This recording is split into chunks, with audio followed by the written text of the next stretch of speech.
আমার শরীর পুরো শরীরও দেখছে, সম্পূর্ণ শরীর উলঙ্গ করে ল্যাংটা অবস্থায় এলাক ভিডিওতে কথা বলছি না কিন্তু যা কিছুই ও করছে সবই মানে ভিডিও কলে।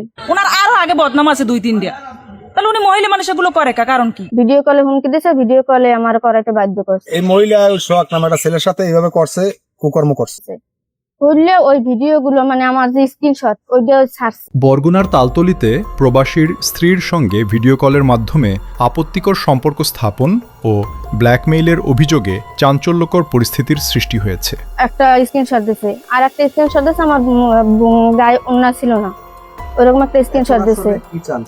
না কিন্তু যা কিছুই ও করছে সবই মানে ভিডিও কলে হুমকি দিছে, ভিডিও কলে আমার করাইতে বাধ্য করছে। আমার শরীর পুরো শরীরও দেখছে। ওই যে বাচ্চাদের হুমকি দিছে, এই বাচ্চাদের ভয়তে যে হয়তো আমি আমার কথা শুনবো না, এরপর যদি একটা অঘটন আমার বাচ্চার জানা যায়, স্বামী বিদেশে থাকায় একাকিত্বের সুযোগে একই এলাকার ভাতিজা হাসানের সঙ্গে পরিচয় হয় ওই গৃহবধূর। বাইরে বাইরে আইছে, আবার বাইরে যাইবে। ওই সময় আমার স্বামীর জন্য আমি কিছু সামান পাঠামো, এর লেগে আমি খবর দিছি আমার ছেলের কাছ দিয়া যে ও কবে কি যায় এটার জন্য আমারে জানায়, আমি কিছু সামান পাঠাবো। পরে কয়েছে তাই কাকি আপনি নাম্বার দেন, আমি কবে যাই আমি আপনাকে জানাবো, জানাইলে আপনি তো লইয়ে যান, একজন দিয়ে পাঠান, যারা দিয়ে পাঠান আপনি পাঠাইবেন। প্রথমে স্বাভাবিক কথাবার্তার মাধ্যমে সম্পর্ক গড়ে উঠলেও এক পর্যায়ে কৌশলে তার ব্যক্তিগত নম্বর সংগ্রহ করে হাসান। এরপর ভিডিও কলে নিয়মিত যোগাযোগ শুরু করে এবং বিভিন্ন সময় তাকে আপত্তিকর অবস্থায় আসতে বাধ্য করে বলে অভিযোগ করেন ভুক্তভোগী।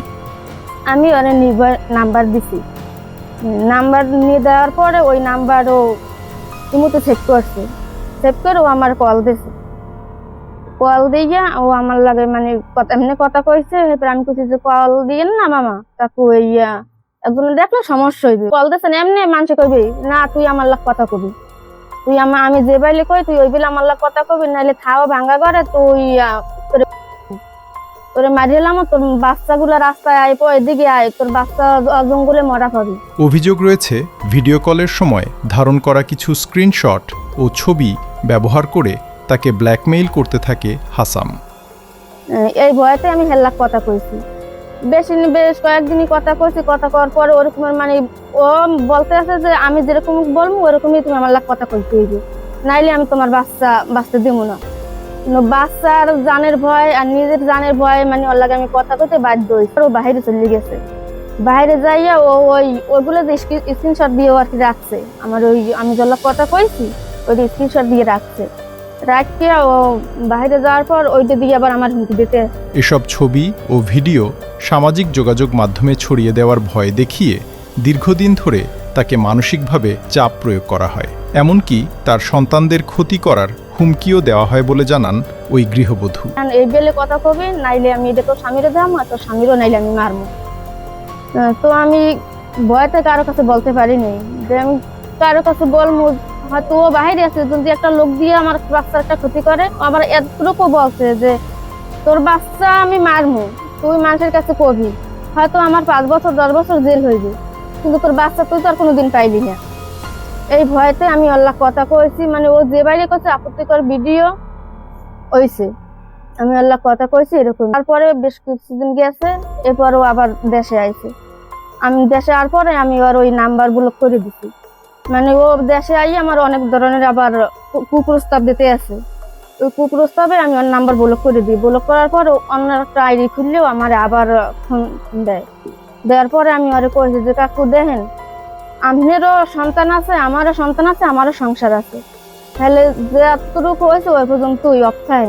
পরবর্তীতে হাসান বিদেশে চলে গেলেও সেখান থেকে একইভাবে হুমকি অব্যাহত রাখে। নিরুপায় হয়ে তার কথা মতো চলতে বাধ্য হন ভুক্তভোগী। আমার সংসারটা আপনি ভাঙ্গেন না, আর আমার বাচ্চা দুটো লই আমার শান্তিতে থাকতে দেন। করতেছে তোরে আমি ছাড়িয়ে দিমু, তাহলে তুই আমার পাশে বাড়ি আমার একটা ভাগ্নি আছে জসিমপুরের নাম, ওর বোর নাম্বার দিয়ে। আমি কিছু আমি সেটা পারবো না, আমি একটা মেয়ে, আমার জীবনটা তুমি শেষ করছো, আমার জ্বালায় আমি জড়ি, আমি আর একটা মেয়ের কেমনে জ্বালার মধ্যে হারলাম, এইটা আমি পারবো না। এই করার পরে মনে হয় ও আর কি এরপরও মানে 1-1.5 মাস চলে গেছে, 1-1.5 মাসের মধ্যে আমার ফোন টোন কিছু দেয় নাই, দেওয়ার পর দেয় নাই, কিন্তু ওই ছবি দিয়ে আমার নামে ফেসবুক আইডি খুলছে, খুললে ওই ভিডিওগুলো মানে আমার যে স্ক্রিনশট ওইটা ছাড়ছে যে আমি যদি অপরাধী হই অবশ্যই তার সম্পূর্ণ আপনার প্রমাণ থাকতে হবে। আমি যদি জলিল ভাই একটা জিনিস দিই তো অবশ্যই তার কাছে প্রমাণ আছে আমার তার দিক থেকে। তো সেই তথ্য প্রমাণ সব নিয়ে আসুক, তারপর যদি আমি অপরাধী হই আমি নিজে মনে করেন অপরাধ মাথায় তুলে নেব, তাতে কোনো দায়ভার নেই।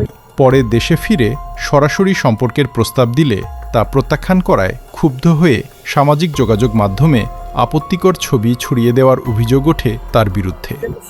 জানেন যে ওই মহিলা আরো বিগত সময় 2-3 বার বিভিন্ন জায়গায় গেছে। আমি দুবাই ছিলাম, ওই সময় ওই জায়গায় আমরা মানে মিডিয়ার মাধ্যমে দেখছি যে তার শাশুড়িকে নিয়ে সে পটুয়াখালী না বরিশালের উদ্দেশ্যে ডাক্তার দেখে গেছিল। ওই জায়গায় সেই অ্যাম্বুলেন্সওয়ালার সাথে ওনার একটু সম্পর্ক হয়েছে, আরও 2-3 জায়গায় গেছে। এটা আপনারা প্রতি এলাকায় যারা মহিলার আছে বা পুরুষ 2-1জনের সাথে স্বাভাবিক জানতে পারে, আপনারা তাদের কাছে জিজ্ঞেস করেন, তারা আপনার সঠিক তথ্য দেবে। কাছে গেছি, যাইয়ে আমি ওর মায়ের কইছি যে ভাবি এরকম আপনার ছেলে তো আমার হুমকি দুমকি দিয়ে আমার স্বামীরে মারবে, আমারে মারবে, আমার সন্তান মারবে, এরকম আমার লাগে এরকম কথা কইছে, আপত্তিকর ভিডিও নেছে। হ্যাঁ, এখন এগুলো আপনি কি করবেন, আমার সংসারটা তো যায়। নামার পরে আমার কইতেছে আমার মারদারে গেলেন কে, কই আপনি যেগুলো করতে আছেন এগুলো আমি জানাইতে গেছি আপনি মারদারে। এরপর যদি আর মুখ খোলেন বা আমার মারবে বা কেউ যখন, তাহলে আপনার বাচ্চাও পাইবেন আর আপনার ঘরে থাকেন একলা, আমি একলাই থাকি ঘরে, আমার 2টা বাচ্চা লইয়া। কখন কি হইবে সেটা আমি বলতে পারি না। তবে অভিযুক্ত হাসান এসব অভিযোগ অস্বীকার করেছেন। তার দাবি তাকে পরিকল্পিতভাবে ফাঁসানো হচ্ছে। মহিলা দুনিয়ার খারাপ, আমার পোলা দেখলে বলবেন আমার পোলা উপাদের না, কেউ কইতেন না এসে পোলা ফেনের জিগে আমার 2টা বাচ্চাদের চালে উপাদের না, আমি জিগে দাদা করতে হাসান হাসান এখন বদনাম আছে কেদু। মহিলা সোহাগ নামে একটা ছেলের সাথে এইভাবে করছে, কুকর্ম করছে, মানে ওর স্বামী থেকে বাইরে মনির, তাই এরকমের কুকর্ম করছে। করার পরে আমি শুনলে আইয়া দাবলা টেপে যেটা কেটারে দানা চাপা দিয়ে দিস। এরপরে নাকি আরো একটা ছেলের সাথে এরকম কাণ্ড করছে, এটা আমি জানি না। এরপরে এই বর্তমানে একটা ছেলের সাথে ভিডিওতে কথা বলছে, আরো মনে হয় হাসানের সাথে ভিডিওতে কথা বলছে আরো 1 বছর আগে। ভিডিওতে কথা বলার পরে মহিলা উলঙ্গ করে রাখার পরে হাসান দেশে চলে আইছে। দেশে যাওয়ার পরে এর স্বামী তো ভাই মনির আইয়ে মহিলা ধরছে যে এই ভিডিও ছাড়িয়ে দিন যদি আমার কথা মতো না আসে। এই ভয়তে আমি হেল্লাক কথা কইছি, বেশ কয়েকদিনই কথা কইছি। কথা করার পরে ওরকম মানে ও বলতে আছে যে আমি যেরকম বলবো ওরকমই তুমি আমার লাগ কথা কইতে হইবে, নাইলে আমি তোমার বাঁচতে দেবো না। অন্যদিকে হাসানের পরিবারও অভিযোগ নাকচ করে উল্টো ভুক্তভোগীকেই দায়ী করছে। ঘটনার সুষ্ঠু তদন্ত ও বিচার দাবি করেছেন ভুক্তভোগী। এদিকে পুরো বিষয়টি নিয়ে এলাকায় সৃষ্টি হয়েছে তীব্র আলোচনা সমালোচনা।